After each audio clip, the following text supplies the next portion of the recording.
जो स्त्री अपना कल्याण चाहती है, गोस्वामी तुलसीदास जी की चौपाई के अनुसार, जो आपन चाहे कल्याण, जो अपना कल्याण चाहता है पुरुष और जो अपना कल्याण चाहती है स्त्री, वह पर पुरुष और पर नारी से बचे। इस संसार में सबसे खतरनाक, सबसे बुरा क्या है, सबसे बुरी क्या है, बुरी वस्तु वह क्या है?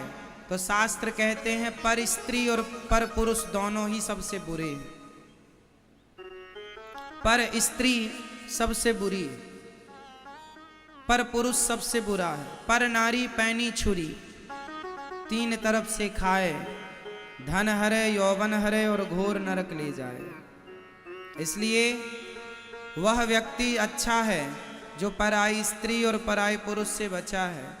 इसलिए आपको भी इस बात का ध्यान रखना चाहिए कि हम किसी पराई स्त्री के चक्कर में बिल्कुल ना पड़ें, किसी पराई पुरुष के चक्कर में ना उलझें, क्योंकि जीवन भर आदमी नाम इज्जत कमाता है और एक जरा सी गलती में वो नाम इज्जत मिट्टी में मिल जाता है। इसलिए स्वाभिमानी जीवन क्या है? स्वाभिमान से जीना है और स्वाभिमान से मरना है। स्वाभिमानी बनो। मर जाना अच्छा है, पर अपने चरित्र पर, अन्य गलतियां तो देखो माफ हैं।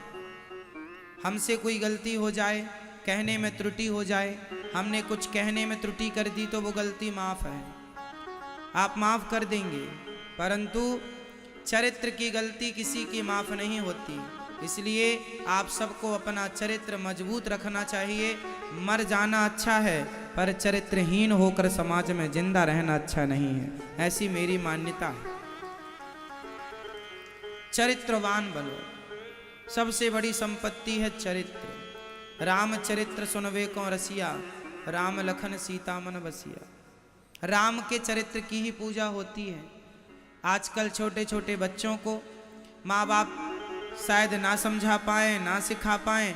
आजकल लड़की लड़के स्कूल कॉलेज के बहाने ये माँ बाप से दूर हो जाते हैं, अपना अलग रहते हैं, अलग पढ़ते हैं, और वहाँ इन्हें किसी से प्यार हो जाता है, प्यार होता है और ये दुष्कर्म कर लेते हैं, और अंत में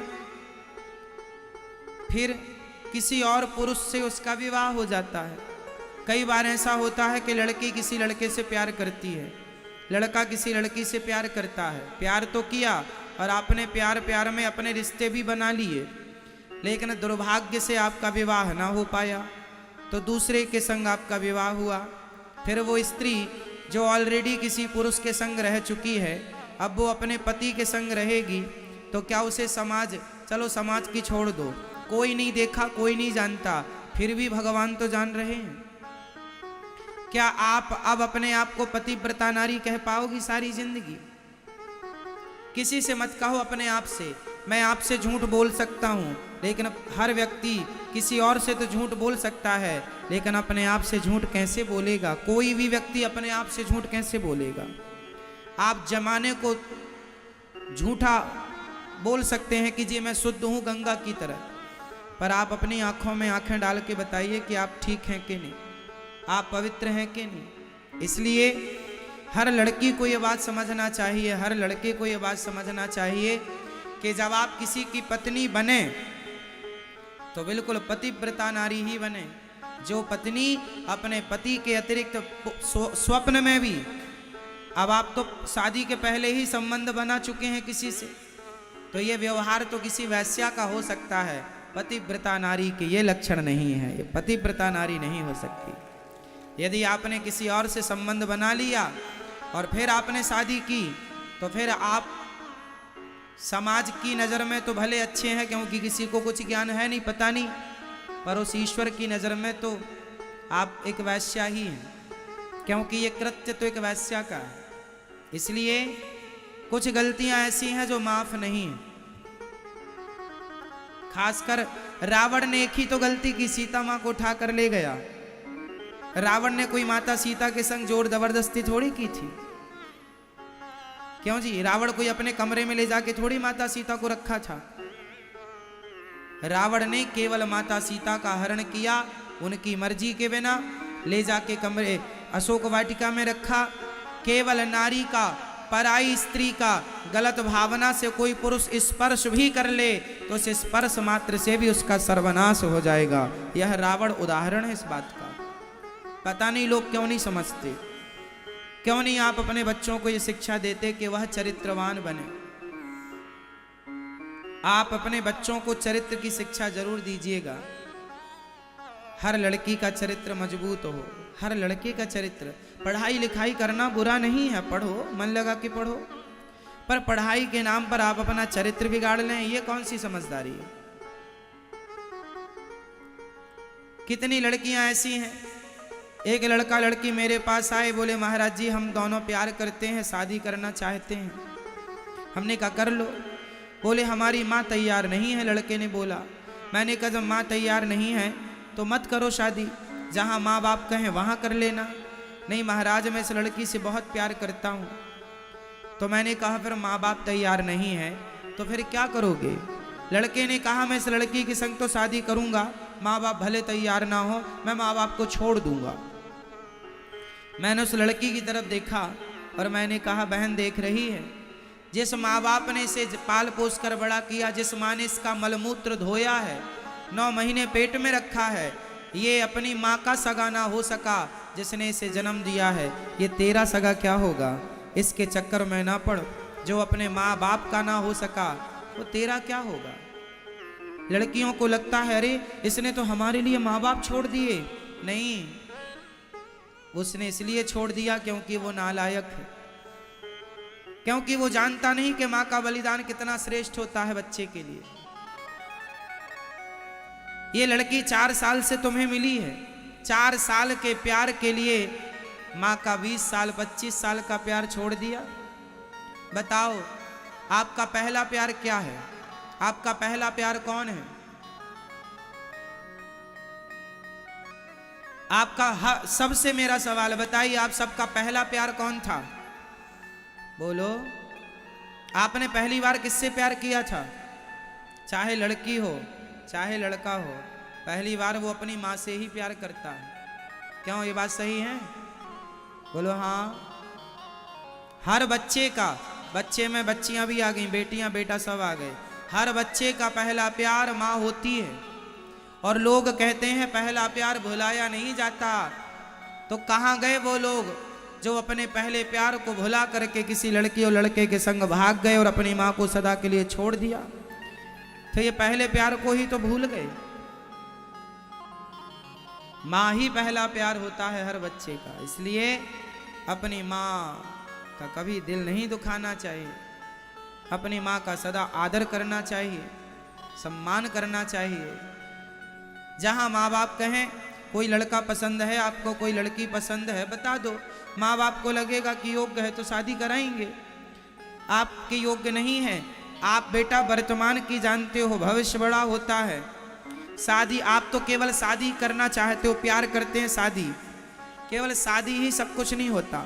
शादी के बाद आने वाली जो आपकी संतान है वह कैसी हो, समाज कल को आपको बच्चे, कल आपके बच्चे जब समाज में जाएंगे तो उन्हें क्या सम्मान मिलेगा?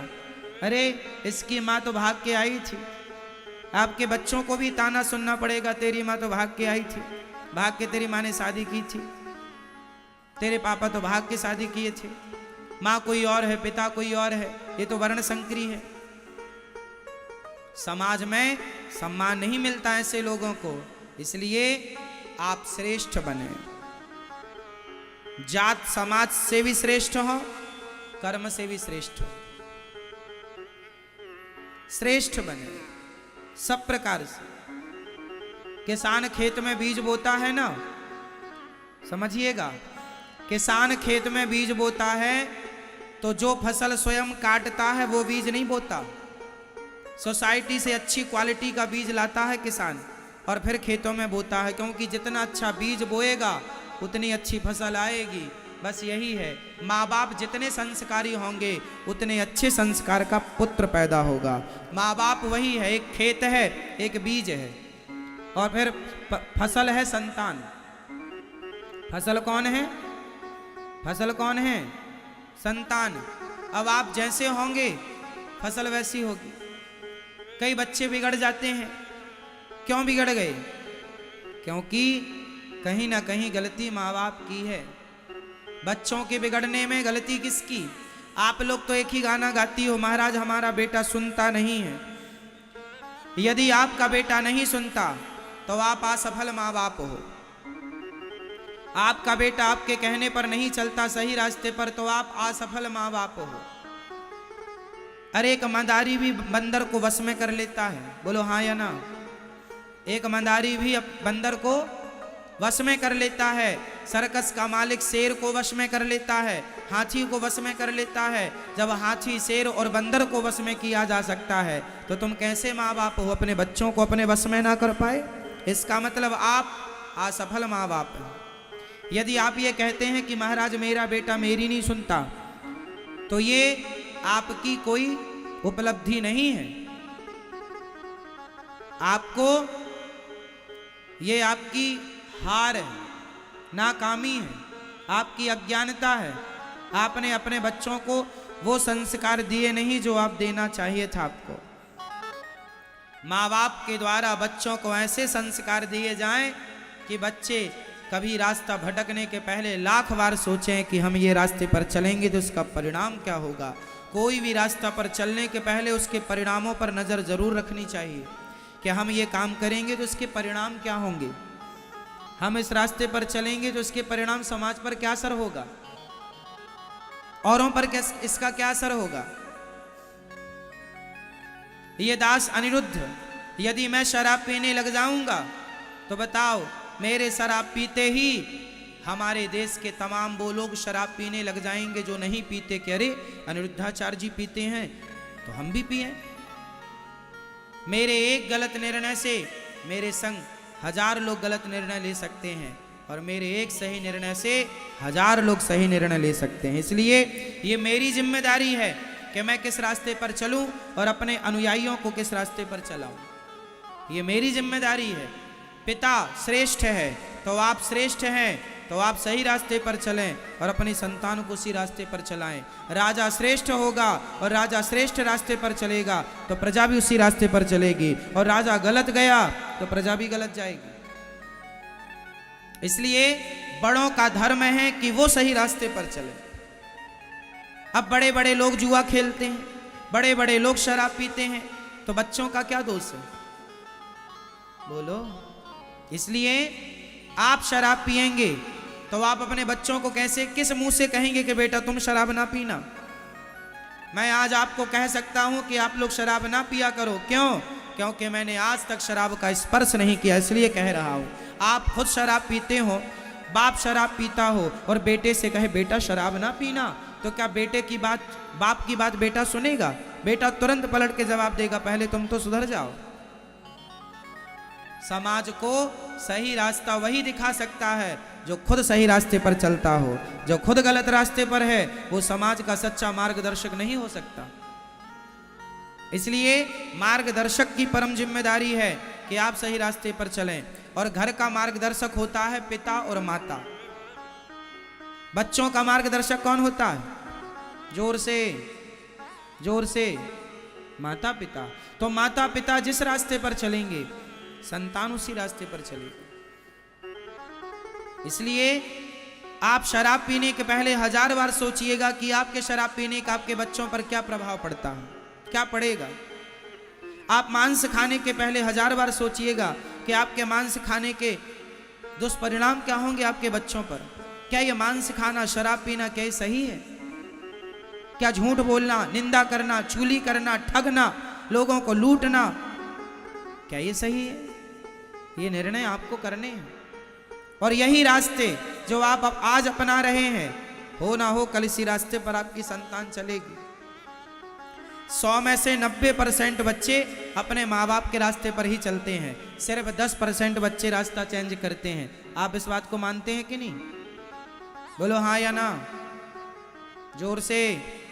लगभग डॉक्टर का बेटा डॉक्टर, एडवोकेट का बेटा एडवोकेट, जज अपने बेटे को जज ही बनाना चाहेगा। मतलब हर फील्ड का आदमी श्रेष्ठ बनकर के अपने बच्चे को भी, संतान को भी वही बनाना चाहता है। 90% सफल भी हैं, ओनली 10% अलग ट्रैक पकड़ लेते, अलग रास्ता। तो पहले आप श्रेष्ठ बनो, फिर उसी श्रेष्ठ रास्ते पर अपने बच्चों को चलाओ। यही एक माँ बाप की उपलब्धि है। श्रेष्ठ माँ बाप वो नहीं है जो बच्चों को पैदा करके छोड़ दें, जाओ बेटा मुंह मारो कहीं भी। ये तो सुअरों का काम है। सुअर अपनी औलाद पैदा करके, बच्चे पैदा करके छोड़ देता है, जाओ जहां जिस नाली में मन करे वहां जाके कूदो। एक पिता का धर्म क्या है? बच्चे पैदा करके छोड़ देना, बेटियों को पैदा करके छोड़ देना, जाओ कहीं भी मुंह मारो ना। माँ बाप का धर्म है कि आप अपने बच्चों को श्रेष्ठतम पुत्र बनाएं, श्रेष्ठ संस्कार दें। इस आप घर में क्या खाते हैं? अच्छे से अच्छा खाने की कोशिश करते हैं? बोलो हाँ। आप सबसे हेल्दी खाने की कोशिश करते हैं, अपने बच्चों को आप सबसे अच्छे से अच्छा खवाते हैं, हाँ या ना? बोलो हाँ या ना। आप खुद अच्छे से अच्छा खाने की कोशिश करते हैं, बच्चों को अच्छे से अच्छा खवाने की कोशिश करते हैं। जब हर चीज़ अच्छा करते हैं बच्चों के लिए, अच्छे से अच्छे कपड़े, अच्छे से अच्छा स्कूल, आप बच्चों का नाम लिखाने के पहले 10 बार सोचते हैं किस स्कूल में बच्चे का नाम लिखाऊं, ये अच्छा है कि ये अच्छा है। दोनों में आप देखते हैं कि ये ज़्यादा बेहतर है। वहाँ जब अच्छे से अच्छा स्कूल, अच्छे से अच्छे कपड़ा, अच्छे से अच्छा खाना, तो अच्छे से अच्छे संस्कार क्यों नहीं मेरी माँ? यहाँ चूक जाता है आदमी। स्कूल तो अच्छे से अच्छा है, कपड़े तो अच्छे से अच्छे हैं, खाना पीना अच्छे से अच्छा, पर संस्कार अच्छे से अच्छा नहीं होता। यहाँ मार खा जाता है, मार खा जाते हैं माँ बाप। इसलिए आपको सफल माँ बाप बनना है, और सफल माँ बाप वही है जिनके बच्चे चरित्रवान हैं। आपका बच्चा भले एक क्लास कम पढ़ा हो, भले एक डिग्री कम हो, पर चरित्रवान है तो आपका बच्चा ही श्रेष्ठ।